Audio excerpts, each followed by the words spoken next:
So over here, you can see that I have a query table right here. And now let's say I want to filter out the data right here. So now under expertise, let's say I want to filter out the data that has that starts from the letter P right here. So in order to do that, I'm going to go to view right here, and in expertise, I'm going to go around and say P asterisk so that it filters out data accordingly, and press enter. So it says like P asterisk. So if I were to go to view right here, now you can see that only the expertise data which starts from the letter P actually comes right here.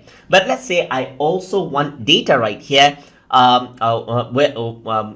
also want data on the skills area which says basic right here. So I want to filter out the data which starts from P in expertise, but if the skill is basic, I want them to be displayed as well. So in order to do that, you can go on to view right here. So over here under criteria, you can see OR is an option, as you can see. So you can go around over here onto OR, and then what you can do is you can simply type that value out. So I'm just going to go around and type in basic right here and press enter. And now if I were to go around over here onto view, then this pops up, as you can see. So now there's basic and advanced at the same time, as you can see right here.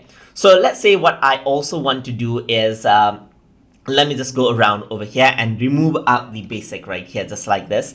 And if I were to go to view, then this is what you have. So let's say I also want the expertise starting from A over here. So in order to do that, you can go around over here. You can add in an OR statement right here. So you can go around, type in OR right here, and simply type in A asterisk right here. So you have that as well. So now it says like P or like A right here. So A asterisk, as you can see. So if I were to go to view now you can see that there's Access and After Effects that starts from A, and then Photoshop Presentation and Publisher that starts from P. So let me go around onto the skill again. So over here in the skill, I'm just going to go around and say basic right here, press enter, just like this, go around into view. And then you have that, as you can see. That is because it is on the criteria. I need this to be on the OR area. So what happens is that everything pops up just like this. So that is how you can add in the OR criteria inside of Query Design, inside of Microsoft Access Database. So hope you guys learned something as always.